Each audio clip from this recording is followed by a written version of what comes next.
guys, what's up? Welcome to another video.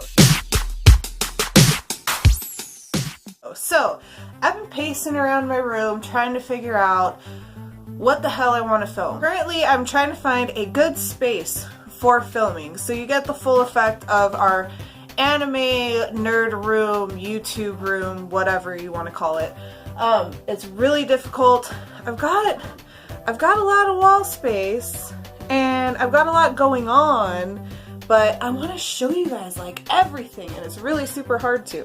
So until I find that perfect filming spot, my background's going to change here definitely. What I want to talk to you guys about today is actually Ani's and my trip to Japan. I don't know if any of you guys are planning a trip going to Japan, either with a tour group or just doing it on your own with your significant other or friends or what have you. But I just wanted to make a little video and kind of tell you guys where we're at right now and what we've decided to do as far as our Japan trip.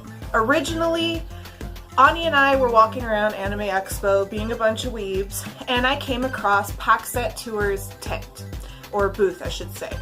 And I did a lot of research and really looked it up and thought, okay, this could really be a possibility for my husband and I to go to Japan. I really felt like it was way out of reach. I thought traveling to Japan was really, really expensive when realistically, you save a couple of your paychecks if you don't have to pay bills with them, and you have a plane ticket round trip. So that's pretty awesome.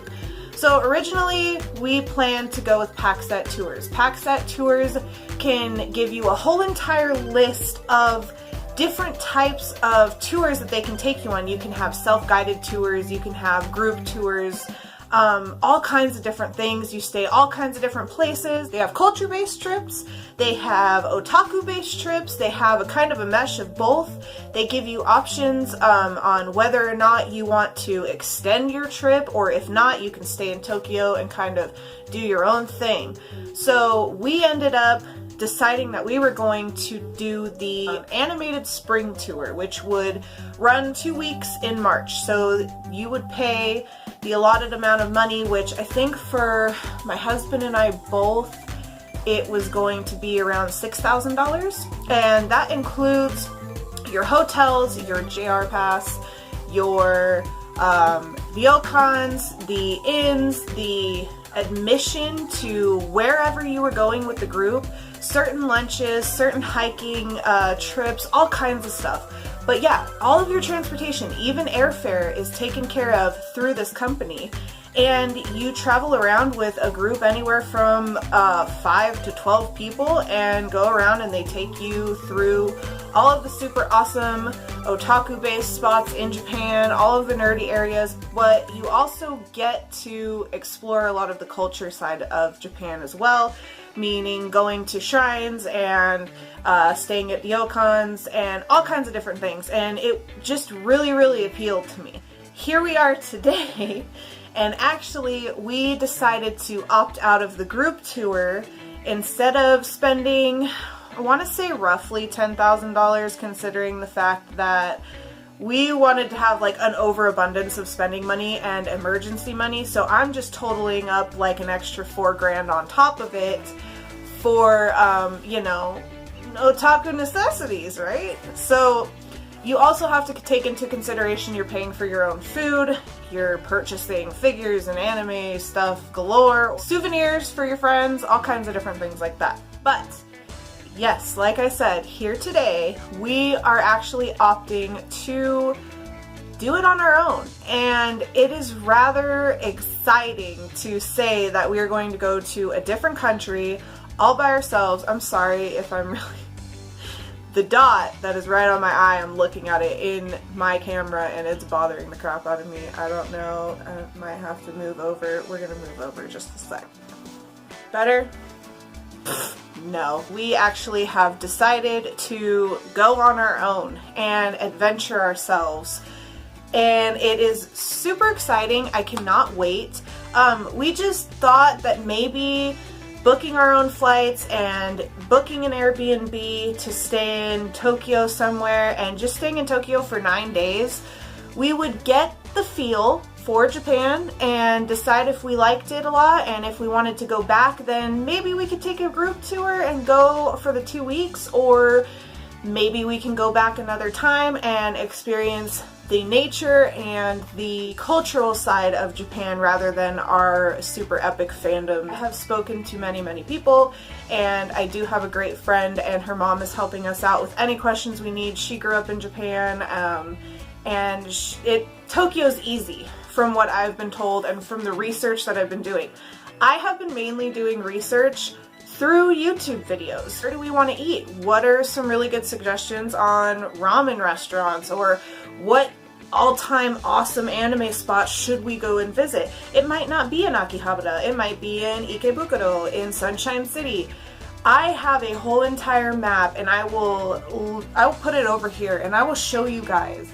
This is going to be literally everything that we are going to be visiting. I mean, I have so many want to go bookmarks, it's not even funny.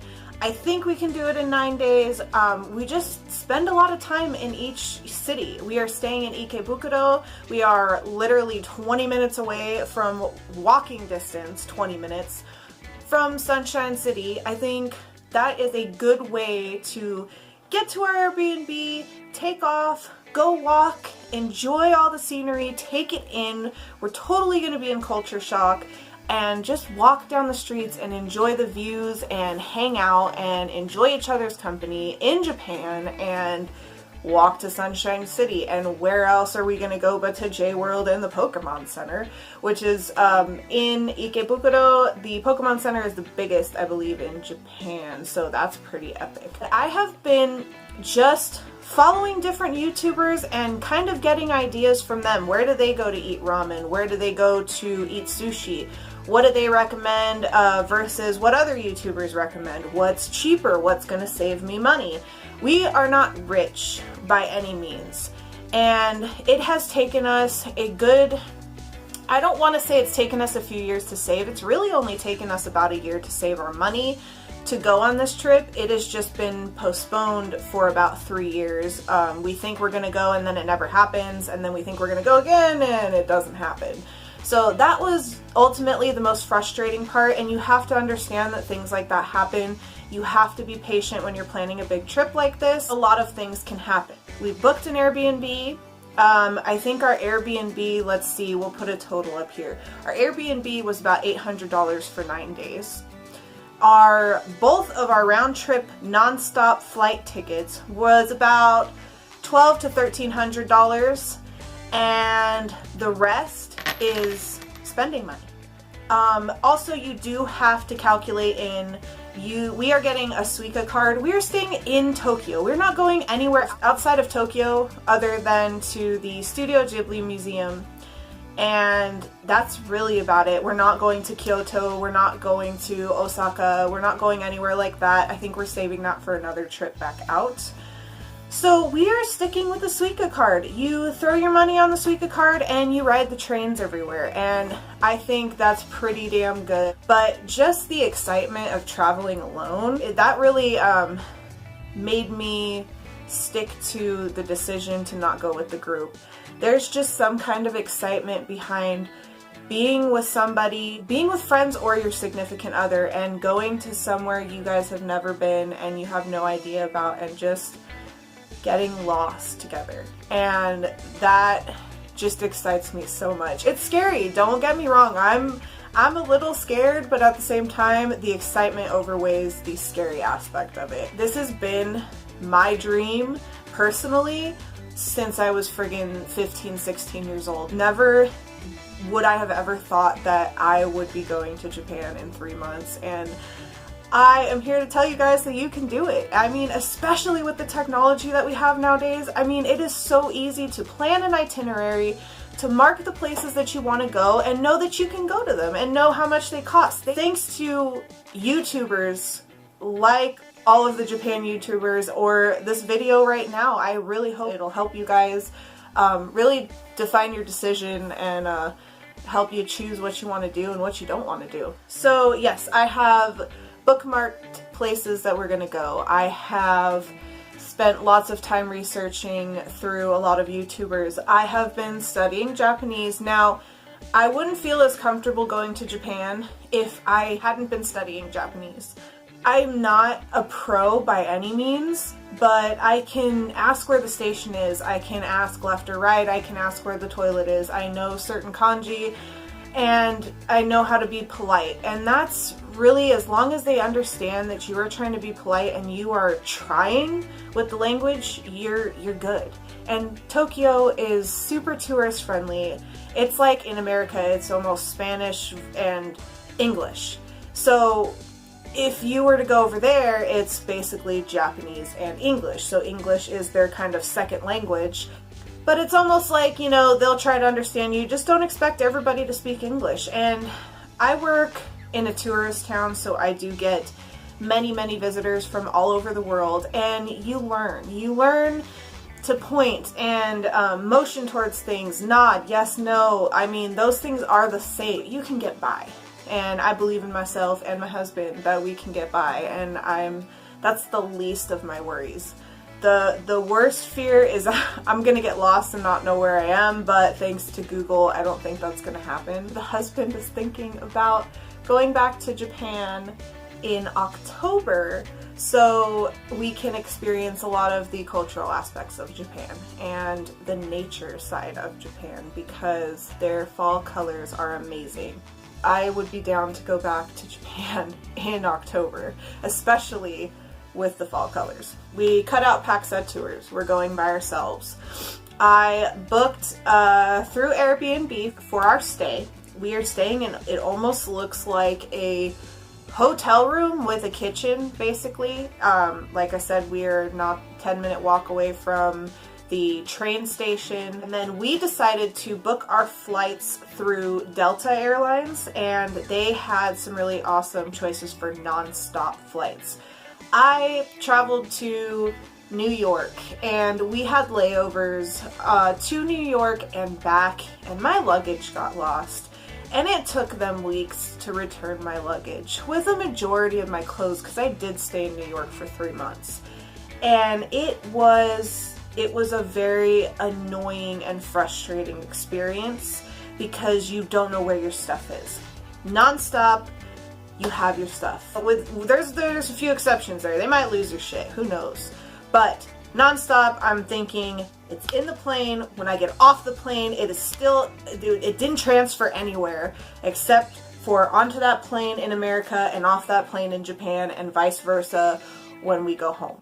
Also, a little bit of the problems that I had with booking flights is you want to book a flight way in advance. If you book a flight last minute, it is going to tear your bank account to shreds. We booked ours about 6 or 7 months in advance, and it was the $1,200 for the 2 tickets.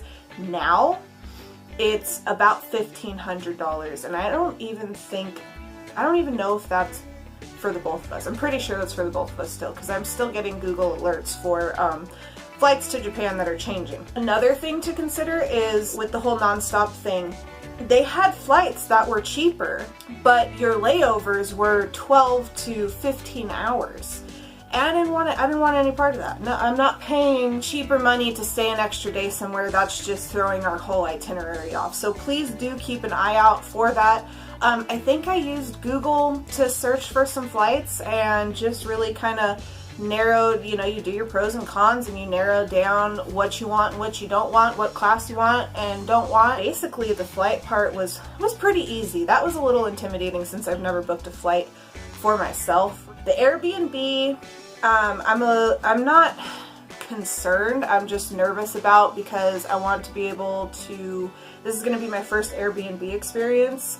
So I want to make sure that I'm able to get the keys okay, and I can get into our room okay, and all of that, the little stuff. It's the little stuff, and I believe our Airbnb host speaks some English too, and you have translators on your phone now, so that's pretty cool. So a majority of our time for this last year has been, we've done some fun things, definitely, but a lot of that extra money is going to Japan, and it's all about patience. And no, you don't need these little stupid things like this stuff that I want to buy all throughout the year. And I'm telling myself, no, Summer, you can't do that because you're going to Japan and you're going to lose your freaking mind in Japan and you're going to buy all this stuff anyway. Sorry, that just brings me back to one more thing. When you are flying Delta for our flight, see, we're husband and wife, we can pack all of our stuff in one suitcase, and we could actually probably pack 9 days worth of stuff into one carry-on suitcase, and we also get 2 free checked bags. Well, one for me and one for the husband. So that's 2 suitcases that we can fill full of all of the things that we bought in Japan, and it's free. Up to 50 pounds, it's free.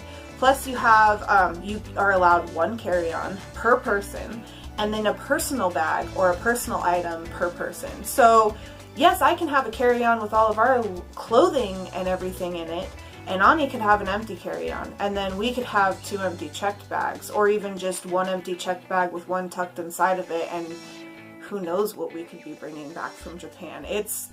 That gets me excited. I cannot wait. I mean, I don't know if I'll necessarily keep everything in the boxes, but whatever gets my stuff home with us, I'm gonna go with. I will be vlogging in Japan. I will be trying to add some more vlogs here as well.